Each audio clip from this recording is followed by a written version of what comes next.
There, I'm Clifford Bates, and welcome once again to our next session of reading Montesquieu's Spirit of the Laws.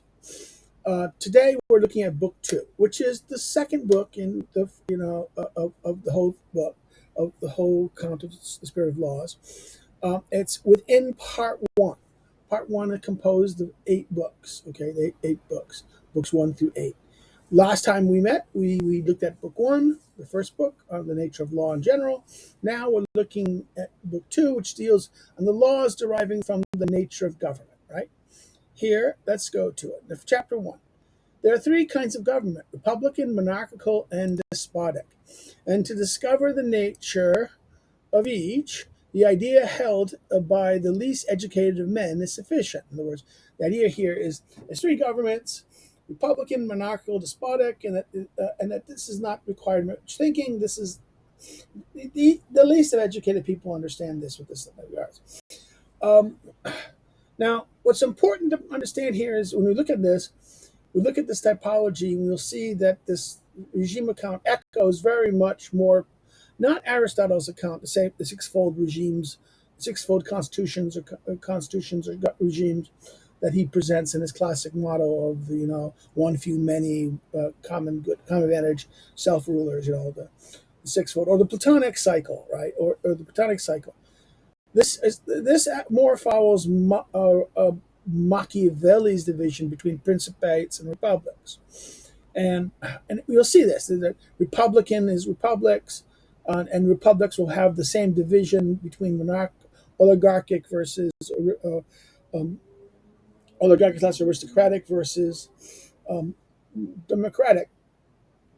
That Machiavelli inserts. The only difference is Montesquieu adds this despotism as a regime, as separate from monarchy, as a distinctive regime and totally distinctive character, which is something Machiavelli is kind of silent on in that sense, because he assumes that despotic rules can be both republican despotic rules can be both monarchical, princely, or republican. But so let's continue here on what he says here.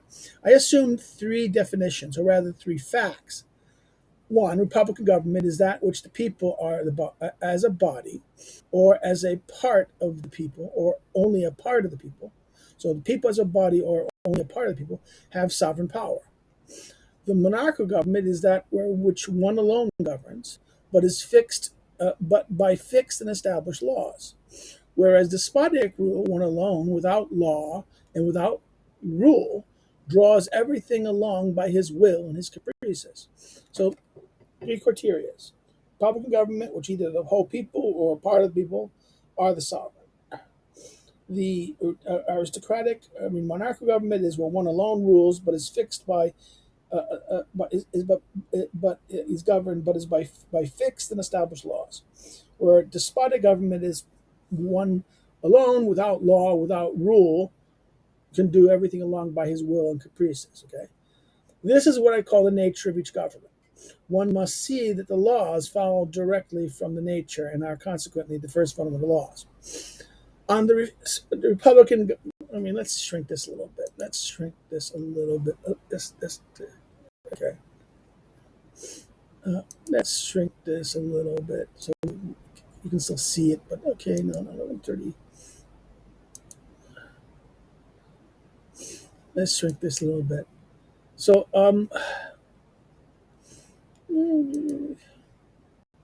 let's shrink it. Okay, everyone can still see it. Okay. Okay.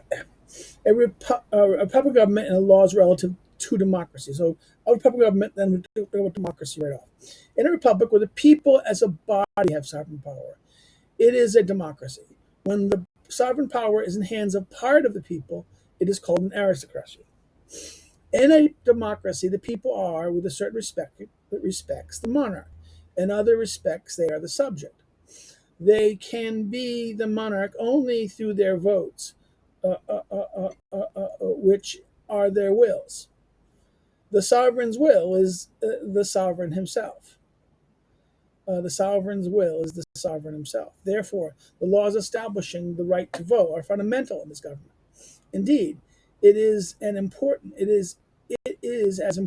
in this case to regulate how, by whom, and for whom, and on what issues votes should be cast, as as it is in a monarchy to know the monarch and how he should govern. So therefore, this is his point here, that what is important in democracy is determined by the sovereignty is expressed, that voting is expressed. The monarch, they are monarch in through their votes in democracies, and that their votes are the expression of the sovereign's will. Their expression is voting, election, in this sense. And thus they select. They are the sovereign, but the sovereign only acts in voting or establishing the regime or order, right? Um, and therefore, it's important to know who can vote, how they can vote, to regulate by whom, for whom, and what issues votes should be cast, right? And this is as important to understand who the monarch is and how he governs. Right? Libanus says that in Athens, a foreigner who mingled with the people's assembly was punished by death. This was because such a man usurped the right of sovereignty. So therefore, this is the idea that the foreigner was punished by death because he actually tried to exercise something that was not his. It is essential to determine the number of citizens that should form assemblies. Unless this is done, it cannot be known if the people have spoken or only part of the people, right? And in Lacedaemon, there had to be 10,000 citizens. In Rome, which started small and became great, Rome made to endure all the vicissitudes of fortune. Rome, which sometimes had as nearly all its citizens outside its walls, and sometimes all Italy and the part of the world within them, and not the number was not determined. Okay, this was one of the great causes of its ruins. The question, Montesquieu asserts that the Spartans knew how many citizens were. The Romans ultimately didn't know. It became so great that it was the whole world, and therefore that citizenship became diluted. Right? That's the point he says. And this is what caused the ruin of Rome. A people having sovereign power should do for itself all it can do well.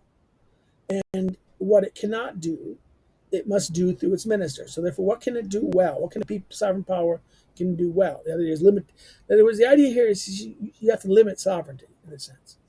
What can the people in the sovereign people power can do well? And what it cannot do well, it must be exercised through its ministers, as age representatives, right? Ministers do not belong to the people unless the people name them. Therefore, it is fundamental maximum of this government that the people should name their ministers. That is their magistrates. People, in other words, the idea. The ministers are the magistrates. The people, like monarchs, even more than monarchs, need to be guided by council or senate. But in order for the people to trust it, they must elect its members. After choosing the members themselves, as in Athens, or establishing some magistrates to elect them, as was occasionally the practice in Rome, the people are okay. Two examples: Athens and Rome. The classical example is Athens and Rome.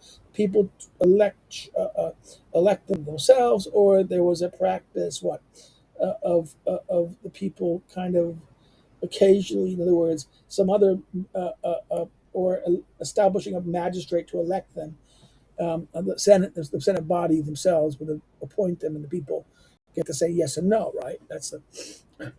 Some people are admirable for choosing those.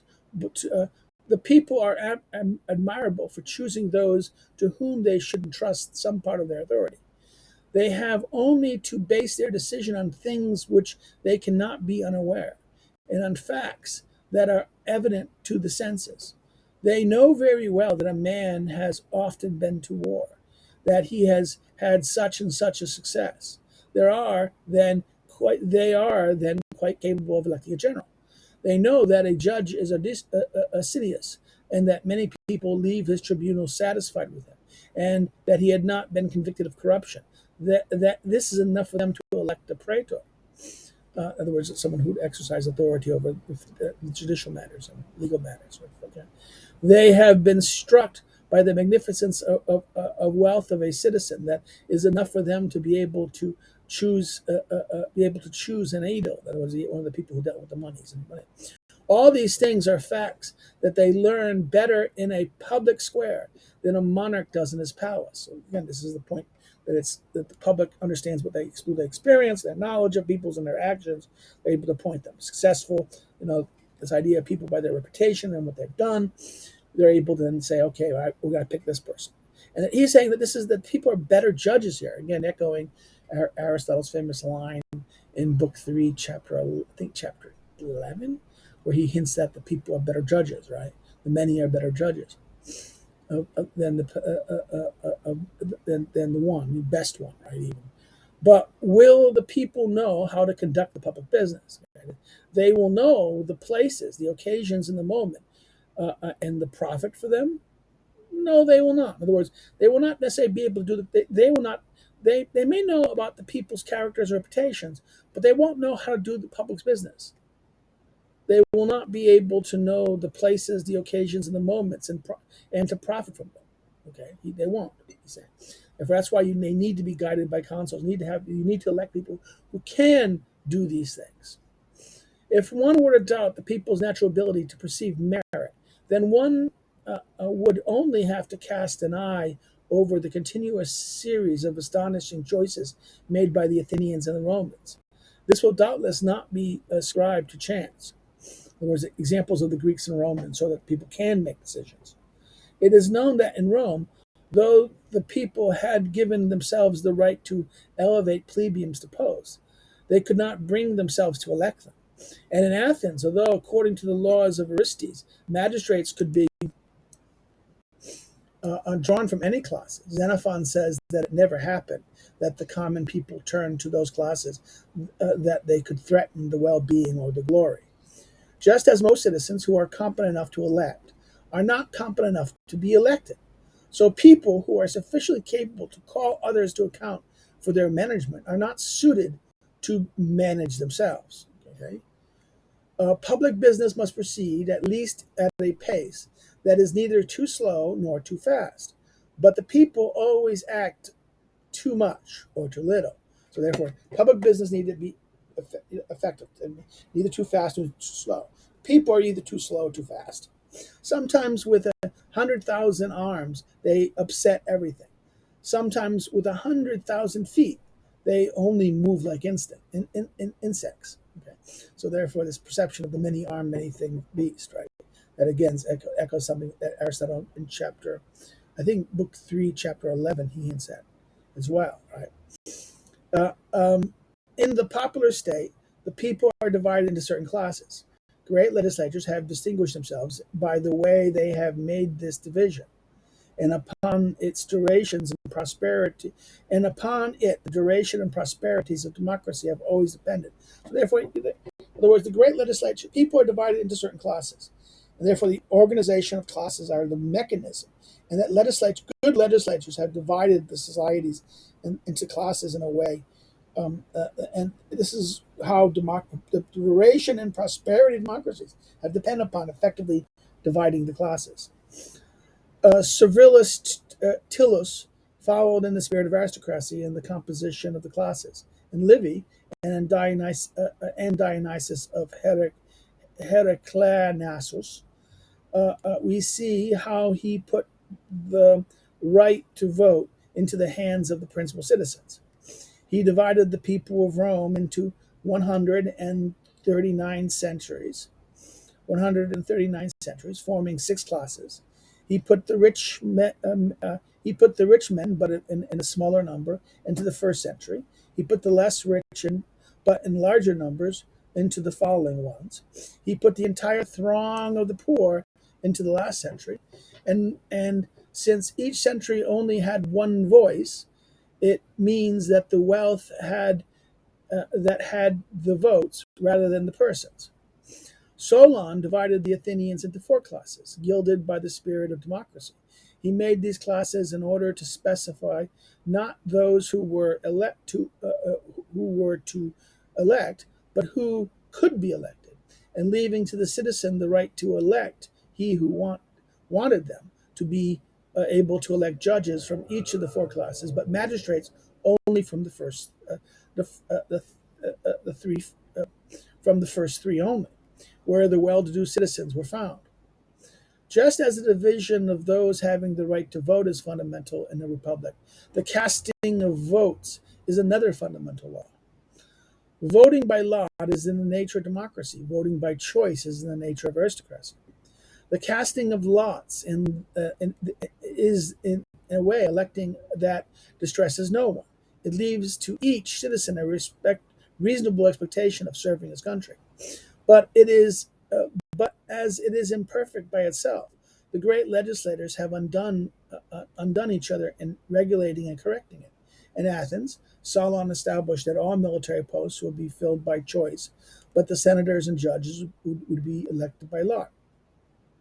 He wanted civil magistrates that require great expenditures um, to be given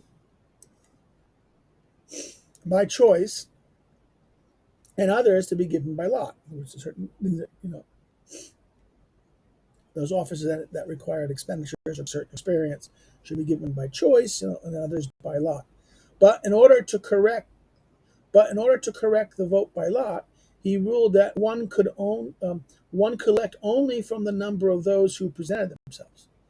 That he who had been elected would be examined by judges, and that each judge could accuse him of being unworthy. This derived both from by lot and by choice, right? So therefore, you could be chosen by lot, but there could be judges looking at this saying, "Oh, no, you're not worthy." Okay, so this is a way to correct the unworthy people being elected, or people who are not fit for the office. On completing his term, the magistrate had to go through a second judgment regarding the way in which he had conducted himself. People without ability must have been very reluctant to offer their names to be drawn by lot. So therefore, there's two sections. One is selecting them, judging them at first, and then judging them after they did, how they did their office. Or audit. It was a kind of an audit. They audited them after they did it, and they said, well, you didn't do it right. You're punished, and they could punish you. And therefore, this made the people without ability not so willing to go put themselves forward. The law that determines the way ballots are cast is another fundamental law in democracy. Whether the vote should be public or secret is a great question. Cicero writes that the laws that made them secret in the late period of the Roman Republic was one of the major causes of its fall. So in other words, secret voting is bad, Cicero argues. Why? Knowing how people peer pressure, to prevent people from doing the wrong thing. This is the way, and people had to show their votes. Therefore, they had to fear they could, if the vote was not secret. In other words, his argument was the corruption of the later republic happened because of the private character of voting.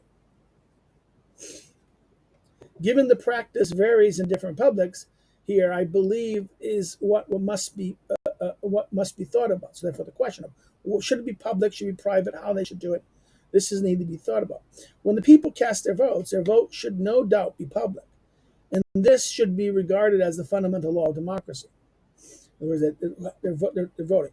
In other words, the question is how they cast it. What is the vote? The vote must be known. The actual vote must be known. But how? In other words, the lesser people must be enlightened by the principal people and subject to by the gravity of certain eminent men. Thus, the Roman Republic was destroyed by making the vote secret. It was no longer possible to enlighten a populace on its way to ruin. But votes cannot be too secret in an aristocracy. When the bodies of nobles cast their votes, or in a democracy when the Senate does so. Here, the only issue is to guard against intrigues. In other words, aristocracies in this, the votes cannot be too secret. They should be secret, but not too secret. So why? So that you prevent intrigue in aristocracies or instead of deliberative bodies. Just enough to prevent people from doing conspiracies or naughties. Intrigue is dangerous in the Senate. It is dangerous in the body of nobles. It is not dangerous in the people. So, in other words, this is interesting. Intrigue is dangerous in the Senate and dangerous in a body of nobles, the few. Both of these are bodies of few. It is not dangerous in the people, whose nature is to act from passion. In states where the people have no part in the government, they become as inflamed for the actor as they would for the public affairs. The misfortune of a republic is to be without intrigues, and this happens when the people have been corrupted by silver. They become cool. They grow fond of silver. They are no longer fond of public affairs. Without concern for their government or for what is proposed there, they quietly await their payments. So therefore, the danger here is giving people money, getting them a service. They'd rather pay attention to the affairs of government to understand the things. This is when you buy them off. You buy them off. This corrupts them in that sense. Yet another fundamental law in democracy is that the people alone should make laws. However, there are a thousand occasions when it is necessary for the Senate to be able to enact laws. It is often even appropriate to test the law before establishing it. In the constitutions of Rome and Athens, they were very wise. The decree of the Senate had the force of law for a year. They became permanent only by the will of the people. So this idea that you should test the law and then before it becomes permanent. Now, chapter 3, under laws relative to the nature of aristocracy. In aristocracy, sovereign power is in the hands of a certain number of persons. They make the laws to see their execution, and the rest of the people mean at best no more than these persons than the subjects in a monarchy mean to the monarch. So therefore, only the people who have it, and the rest of the people are just subjects. Okay? Voting should not be by lot. This would only have drawbacks. Indeed, in a government that has already been established by the previous distinctions, though a man might be chosen by lot, he might be no less odious for it. The noble is envied, not the magistrate. So the noble is envied, not the magistrate. When there are many nobles, there must be a senate to rule on affairs that the body of nobles cannot decide, and to take the preliminary steps for those on which it decides. In the latter cases, it may be said that the aristocracy is, in a way, the Senate, that democracy is the body of the nobles, and that the people are nothing. Right? This is this idea. And it is a very fine thing in aristocracy for the people to be raised from their nothingness in some distinct ways. Thus, in Genoa, the Bank of St. George, administered largely by principal men among the people, gives the people a certain influence in government, which brings about their whole prosperity. Senators should not have the right to fill vacancies in the Senate. Senators should not have the right to fill the vacancies in the Senate. Nothing would be more likely to perpetuate abuses. In Rome, which was a kind of aristocracy in its early days, the Senate did not name replacements. New senators were named by the censors, the editors. When an extraordinary authority is suddenly given to a citizen in a republic, this forms a monarchy, or more than a monarchy. In monarchies, the laws have protected the constitution or have been adapted to it. The principal government checks the monarch. But in a republic where the citizen takes exorbitant power, the abuses of this power is greater because the laws, which have not foreseen it, have nothing done to check it. So this is the danger of those. In other words, the danger of this is someone getting extraordinary power, extraordinary or exorbitant authority and exorbitant power in republics. This is very dangerous. And that this is why you have to be careful. There's no restraint. The law did not foresee it, therefore the law cannot contain it. The monarchies foresee the great power of the kings and therefore contain it. The exception to this rule occurs when the constitution of the state is such that it needs a magistracy with exorbitant powers. Such was Rome with its dictator. Such is Venice with its state inquisitor. These are terrible magistrates which violently returned the state to liberty. But how does it happen that the magistrates are so different in these two republics? It is because where Venice uses the state inquisition to maintain its aristocracy against the nobles, Rome was defending the remnants of an aristocracy against the people.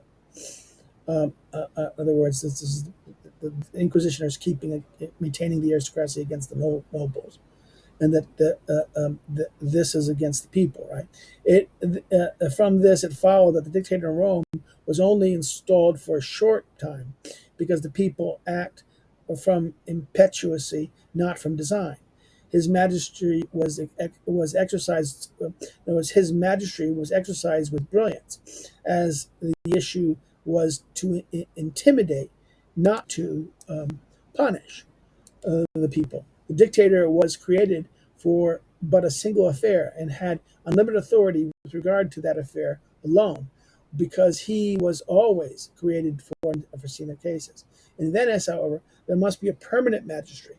Here, designs can be laid, followed, suspended, and taken up again.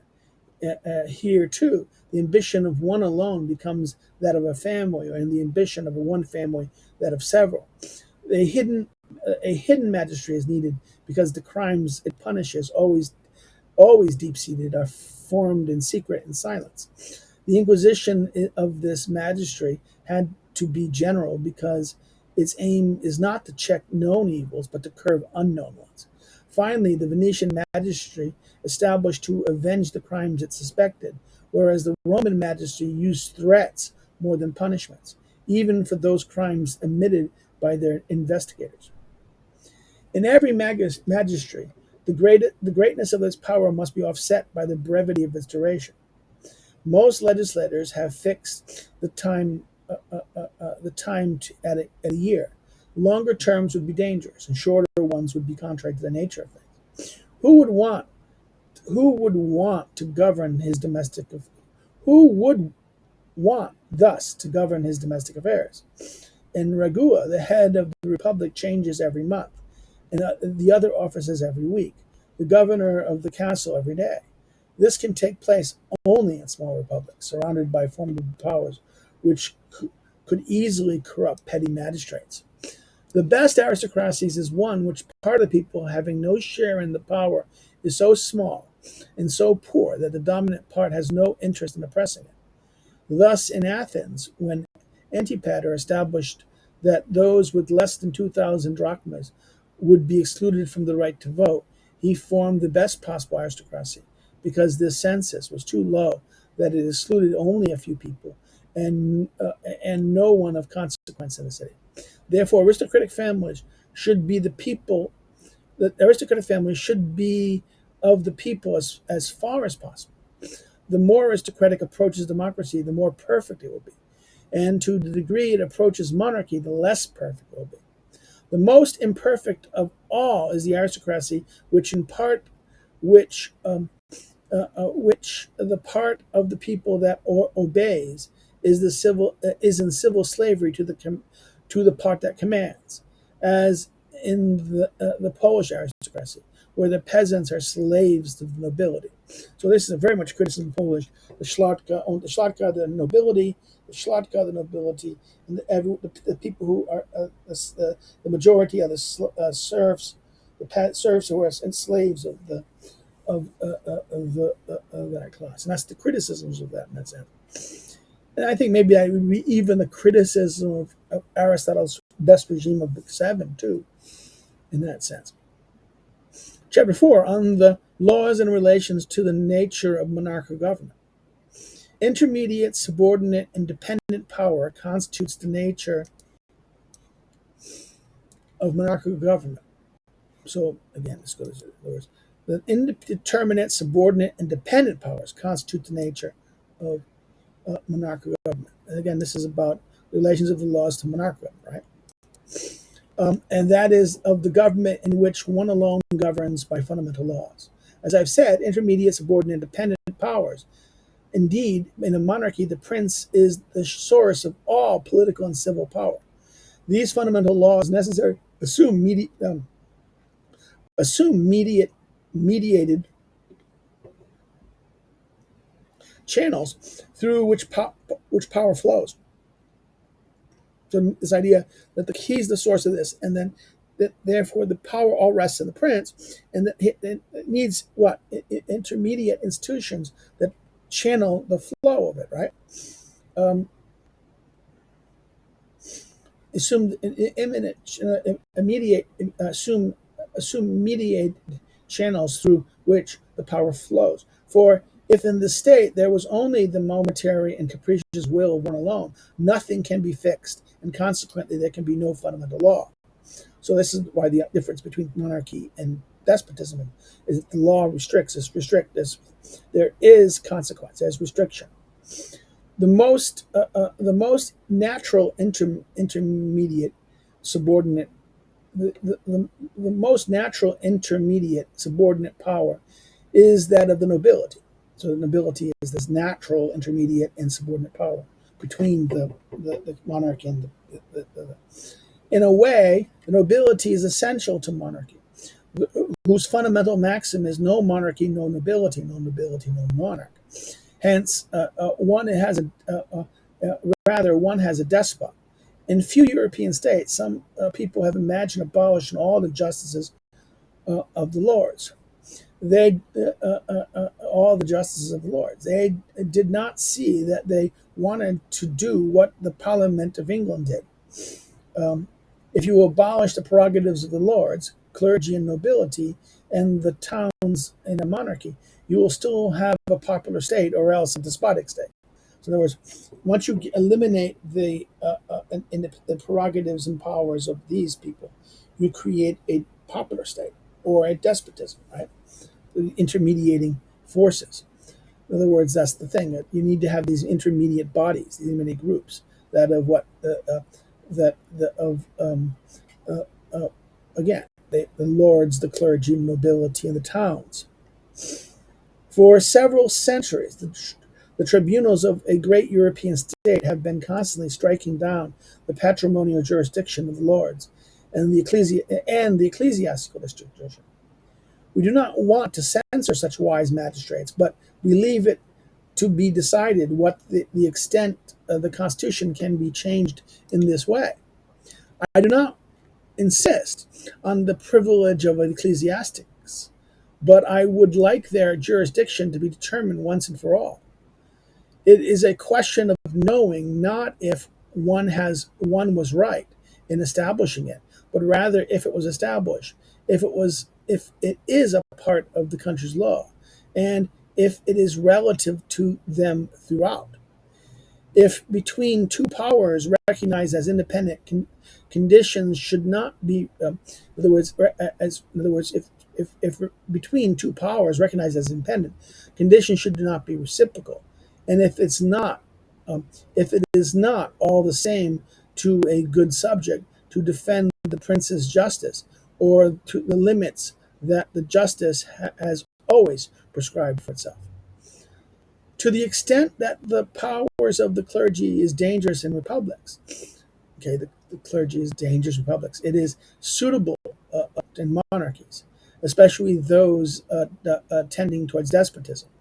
Where, uh, where would uh, where would Spain and Portugal have been after the loss of their laws without the power that one alone that where the power that alone checks arbitrary power, or the church checked arbitrary power? Even a good barrier where no other exists, because the despotism causes appalling ills to human nature. The very ills that limit it is a good. So therefore, anything the very ill that limits this absolute power. In other words, again, even a good barrier where no other exists, ever a good barrier. This church, right? Because it alone checks arbitrary power. Because as despotism causes appalling ills to human nature, that very ill limits it as good as a good. In other words, the church in its power can limit the despot in that sense. Just as the sea, which seems to want to cover the whole earth, is checked by the grasses and the smallest bits of grain on the shores, so monarchs whose power seems boundless are checked by the slightest obstacle and submit their natural pride to supplication and prayer. In order to favor liberty, the English have removed all the intermediate powers that formed their monarchy. They were quite right to preserve that liberty. If they were to lose it, they would be one of the most enslaved people on the earth. The English case is that the English have political liberty. He's suggesting that they did that to preserve it, but otherwise they would be most enslaved. In other words, the way they restrained it is through law, into the courts, and he'll discuss this later.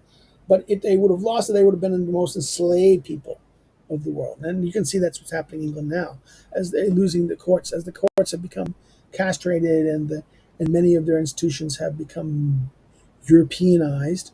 They have become, and as things that were used to be like rules like jury trials and things like this, are now being minimized and curtailed.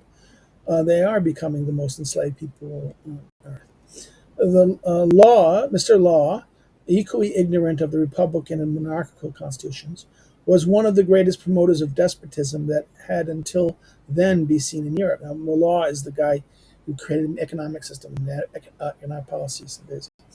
Besides the changes he made, which were so abrupt and so unusual and so unheard of, he wanted to remove the intermediate ranks and abolish the political parties. He was dissolving the monarchy by his chimerical repayments, and seemed to want to buy it back, to buy back the Constitution itself. In other words, this is the laws, his famous bubbles, the South Sea bubble and things like that. It is not enough to have intermediate ranks in a monarchy. There must also be a dispository of laws. This depository can only be in political bodies, which announce the laws when they are made and recall them when they are forgotten. The ignorance natural to this nobility, its laxity, and its scorn for civil government requires a body that constantly brings the laws out of the dust in which they could be, in the dust which they could be buried. In other words, they have to bring the laws, keep bringing them out. They need a political body that keeps on reminding the nobility of the laws. The prince's council is a prince's council is not a suitable depository. So the prince's council itself, the council, is not suitable depository, but its nature, by its nature, it is the depository of the momentary will of the prince, who executes, and not the depository of fundamental laws. So there's the idea of the prince's council, the council that advises the prince. This is about executing the prince. It's about the prince and his will and executing his will. Now, they need to be something a depository of law. Moreover, the monarch's council constantly changes. It is not permanent. It cannot be large. It does not. It does not sufficiently have the people's trust. Therefore, it is not in a position to enlighten them in difficult times or to turn them to obedience. In despotic states, there are no fundamental laws. Neither is there a depository of laws. This is why religion has so much force in these countries. It forms a kind of permanent depository. And if not religion, it is custom that has venerated in the place of law. So therefore, there's either depository laws, religion. In despotisms, there's none of this depository laws. There needs to be a body that holds and exercises the law, and keeps the laws favorable, that educates, that is there to enlighten the people, right? The people to know what is right and what should not be. And then if that's not there, next is religion, and then next is what customs, right? The customs. It is custom that is venerated in place of laws. On the laws relative to the nature in a state of in the despotic state. Okay? On the laws relative to the nature of despotic state. Chapter 5. A result of the nature of despotic power is that one man who exercises it likewise exercised by another. In other words, as a nature of despotic power is that one man who exercises it has it likewise exercised by another. A man whose five senses constantly tell him that he is everything and that the others are nothing is naturally lazy, ignorant, and voluptuous. Therefore, he abandons the public business. But if he is entrusted that business to many people, there would be disputes among them. There would be intrigues to be the first slave. the prince would be obliged to return to administration. Therefore, it's simpler for him to abandon them to a vizier, who will instantly have the same power as he. In this state, the establishment of the vizier is the fundamental law. So therefore, the idea that exercises, I'm lazy, I'm not going to do it. If I have many, there's going to be intrigues about this. He's going to have to pay attention. So I'm going to be, I create the vizier, and that's the fundamental law, and that's something that's blah, blah, blah. It is said that a certain pope, upon election, overcome with his inadequacy, at first made infinite difficulties. Finally, he agreed to turn over matters of business over to his nephew. He was awestruck and said, "I would have never believed that it could be so easy." Again, this is come on, think of it. He's a pope. He turns it over to a pope. This is the example is a pope. Now, this is who had, and he said, "Oh my God," but he was actually having problems, so he turned it over to his nephew. It's the appointment of a vizier, someone who runs and administers things, right? And then awestruck, I never believed it would be this so easy. It is the same for the princes of the East. When from the prison where eunuchs have wrecked their hearts and spirit, and have often left them ignorant even of their estates, these princes are withdrawn to be put on the throne. They are stunned at first, but when they have appointed a vizier, they when in their segero, their harem, right, they have given themselves up to the most brutal passions. When in the midst of the downtrodden court, they have followed their most foolish caprices. They would never have believed that could be so easy. The most extensive empire, the largest of the Serego, and the more consequently the prince is drunk with his pleasures.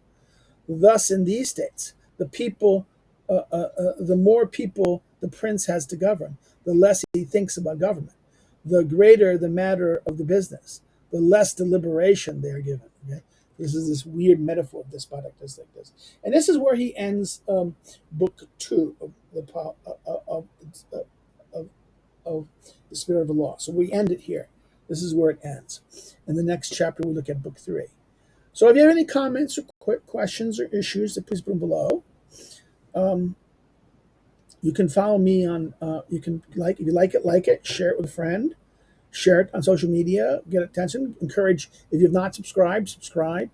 If you know someone who would like to subscribe, please encourage them. You can go watch my other videos, okay, they're available on other topics, other series in here.